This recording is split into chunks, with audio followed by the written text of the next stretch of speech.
ನಮಸ್ಕಾರ ಫ್ರೆಂಡ್ಸ್. ನಮ್ಮ ಸಮಾಜದಲ್ಲಿ ಕೆಲ ಭಯಗಳಿವೆ. ಅವು ನಮ್ಮ ಕಣ್ಣಿಗೆ ಕಾಣಿಸೋಲ್ಲ, ಆದರೆ ಮನಸ್ಸಿನಲ್ಲಿ ತುಂಬ ಗಟ್ಟಿಯಾಗಿ ಕುಳಿತುಕೊಂಡಿರುತ್ತೆ. ಅದರಲ್ಲೂ ಒಂದು ದೊಡ್ಡ ಭಯ ಏನಂದರೆ ಹಾವು. ಹೌದು, ಹಾವು ಅಂದರೆ ಸಾಕು ಹಲವರ ಹೃದಯದ ಬಡಿತವೇ ಜಾಸ್ತಿ ಆಗುತ್ತೆ. ಗ್ರಾಮೀಣ ಪ್ರದೇಶಗಳಲ್ಲಿ, ಹೊಲ ಗದ್ದೆಗಳಲ್ಲಿ, ತೋಟಗಳಲ್ಲಿ ಕೆಲಸ ಮಾಡೋ ಜನರಿಗೆ ಇದು ಇನ್ನೂ ಹೆಚ್ಚು. ಆದರೆ ಒಂದು ಪ್ರಶ್ನೆ ಬಹಳ ವರ್ಷಗಳಿಂದ ಜನರ ಮನಸ್ಸಿನಲ್ಲಿದೆ. ಬಹಳ ಜನ ಕೇಳ್ತಾರೆ, ಕೆಲವರು ನಂಬ್ತಾರೆ, ಮತ್ತು ಕೆಲವರು ಭಯಪಡ್ತಾರೆ. ಹಾವು ಯಾವುದಾದ್ರೂ ಹಣ್ಣು ಅಥವಾ ತರಕಾರಿಯನ್ನು ಕಚ್ಚಿದರೆ ಅದನ್ನು ನಾವು ತಿಂದರೆ ಜೀವಕ್ಕೆ ಅಪಾಯ ಆಗ್ತದಾ? ಇದು ನಿಜನಾ ಅಥವಾ ಕೇವಲ ಒಂದು ಭ್ರಮೆಯ?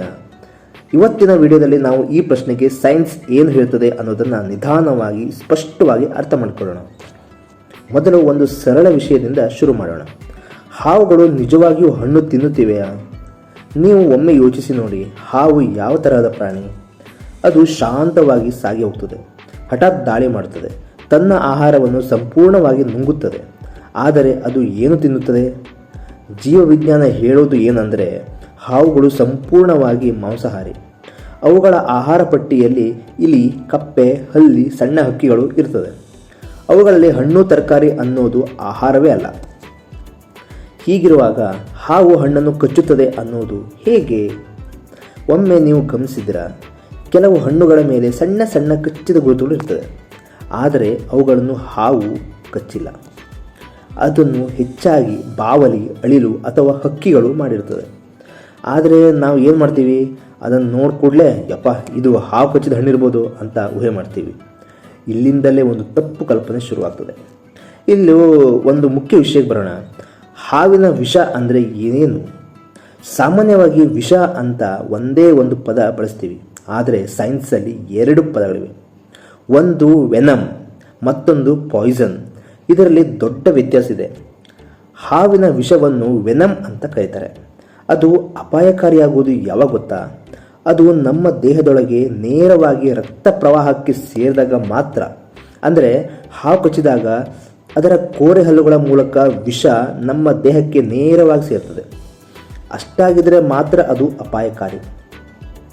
ಆದರೆ ಪಾಯ್ಸನ್ ಅನ್ನೋದು ಬೇರೆ. ಅದು ತಿಂದಾಗ ಅಥವಾ ಮುಟ್ಟಿದಾಗ ಹಾನಿ ಮಾಡ್ಬೋದು. ಹಾವಿನ ವಿಷ ಈ ವರ್ಗಕ್ಕೆ ಸೇರೋದಿಲ್ಲ. ಇನ್ನು ನೀವು ಕೇಳ್ಬೋದು, ಸರಿ, ಹಣ್ಣು ಮೇಲೆ ಹಾವಿನ ವಿಷ ಇದ್ದು ನಾವು ತಿಂದರೆ ಏನಾಗುತ್ತೆ? ಇಲ್ಲಿ ನಮ್ಮ ದೇಹದ ಒಂದು ಅದ್ಭುತ ವ್ಯವಸ್ಥೆ ಕೆಲಸ ಮಾಡ್ತದೆ. ನಮ್ಮ ಹೊಟ್ಟೆಯಲ್ಲಿ ಇರುವ ಆಮ್ಲ, ಹೌದು, ನಮ್ಮ ಜಠರದಲ್ಲಿರುವ ಹೈಡ್ರೋಕ್ಲೋರಿಕ್ ಆಮ್ಲ, ಇದು ಬಹಳ ಶಕ್ತಿಶಾಲಿ. ನಾವು ತಿನ್ನೋ ಆಹಾರವನ್ನು ಇದು ಜೀರ್ಣ ಮಾಡ್ತದೆ, ಪ್ರೋಟೀನ್ಗಳನ್ನು ಇದು ಒಡೆಯುತ್ತದೆ. ಹಾವಿನ ವಿಷ ಕೂಡ ಮುಖ್ಯವಾಗಿ ಪ್ರೋಟೀನ್ಗಳಿಂದ ಮಾಡಲ್ಪಟ್ಟಿದೆ. ಹೀಗಾಗಿ ಒಂದು ವೇಳೆ ಹಣ್ಣಿನ ಮೇಲೆ ಸ್ವಲ್ಪ ವಿಷ ಇದ್ದರೂ ಅದು ಹೊಟ್ಟೆಗೆ ಸೇರಿದ ಕೂಡಲೇ ಈ ಆಮ್ಲ ಅದನ್ನು ಜೀರ್ಣ ಮಾಡಿಬಿಡ್ತದೆ. ಅದು ರಕ್ತಕ್ಕೆ ಸೇರುವ ಮುನ್ನವೇ ಅದರ ವಿಷತ್ವ ಕಡಿಮೆ ಆಗ್ತದೆ. ಹೀಗಾಗಿ ಸಾಮಾನ್ಯವಾಗಿ ಹಾವು ಕಚ್ಚಿದ ಹಣ್ಣು ತಿಂದರೆ ಪ್ರಾಣಾಪಾಯ ಆಗೋದಿಲ್ಲ. ಆದರೆ ಎಲ್ಲ ಸಂದರ್ಭಗಳಲ್ಲೂ ಸುರಕ್ಷಿತವೇ? ಇಲ್ಲ. ಒಂದು ಎರಡು ಅಪವಾದಗಳಿವೆ. ಒಬ್ಬ ವ್ಯಕ್ತಿಯ ಬಾಯಿಯಲ್ಲಿ ಗಾಯ ಇದ್ದರೆ, ಅಥವಾ ಹುಣ್ಣುಗಳಿದ್ದರೆ, ಅಥವಾ ಹೊಟ್ಟೆಯ ಒಳಭಾಗದಲ್ಲಿ ಗಾಯ ಇದ್ದರೆ, ಅಂತಹ ಸಂದರ್ಭಗಳಲ್ಲಿ ಸ್ವಲ್ಪ ಪ್ರಮಾಣದ ವಿಷ ನೇರವಾಗಿ ರಕ್ತಕ್ಕೆ ಸೇರೋ ಸಾಧ್ಯತೆ ಇರ್ತದೆ. ಆದರೆ ಇದು ಅಪರೂಪದ ಸಂದರ್ಭ. ಸಾಮಾನ್ಯವಾಗಿ ಆರೋಗ್ಯವಂತ ವ್ಯಕ್ತಿಗೆ ಇದು ದೊಡ್ಡ ಅಪಾಯ ಅಲ್ಲ. ಹೀಗಾಗಿ ನಾವು ಏನು ಮಾಡಬೇಕು? ಭಯ ಪಡೋದಕ್ಕಿಂತ ಹೆಚ್ಚಾಗಿ ನಾವು ಜಾಗೃತಿಯಿಂದಿರಬೇಕು. ಯಾವುದೇ ಹಣ್ಣು ಅಥವಾ ತರಕಾರಿಯನ್ನು ತಿನ್ನೋದಕ್ಕೆ ಮುಂಚೆ ಚೆನ್ನಾಗಿ ತೊಳೆಯಬೇಕು. ಹರಿಯುವ ನೀರಿನಲ್ಲಿ 2-3 ಬಾರಿ ತೊಳೆಯಿರಿ. ಅತಿಯಾಗಿ ಹಾನಿಯಾಗಿರೋ ಹಣ್ಣುಗಳನ್ನು ತಿನ್ನಬೇಡಿ. ಸಂದೇಹ ಬಂದರೆ ಬಿಟ್ಟುಬಿಡಿ. ತರಕಾರಿಯನ್ನು ಬೇಯಿಸಿ ತಿನ್ನುವುದು ಇನ್ನೂ ಉತ್ತಮ. ಕೊನೆಗೆ ಒಂದು ಮಾತು, ಹಾವು ಕಚ್ಚಿದ ಹಣ್ಣು ತಿಂದರೆ ಸಾವು ಆಗುತ್ತದೆ ಅನ್ನೋದು ಒಂದು ಭ್ರಮೆ. ಆದರೆ ಸ್ವಚ್ಛತೆ ಮತ್ತು ಆರೋಗ್ಯದ ದೃಷ್ಟಿಯಿಂದ ಹಾನಿಗೊಳಗಾದ ಹಣ್ಣುಗಳನ್ನು ತಿನ್ನದೇ ಇರುವುದು ಒಳ್ಳೆಯದು. ಭಯದಿಂದ ಅಲ್ಲ, ಜ್ಞಾನದಿಂದ ನಿರ್ಧಾರ ತೆಗೆದುಕೊಳ್ಳಿ. ಭಯಕ್ಕಿಂತ ಜ್ಞಾನ ದೊಡ್ಡದು. ಸತ್ಯ ಗೊತ್ತಾದಾಗ ಭಯ ಸ್ವತಃ ಹೋಗುತ್ತದೆ. Thank you friends. ನನ್ನ ವಿಡಿಯೋ ನೋಡೋದಕ್ಕಾಗಿ ಧನ್ಯವಾದಗಳು. ನನ್ನ ಚಾನಲನ್ನು ಸಬ್ಸ್ಕ್ರೈಬ್ ಮಾಡಿ ಹಾಗೂ ಲೈಕ್ ಮಾಡಿ ಮತ್ತು ಶೇರ್ ಮಾಡಿ. Thank you.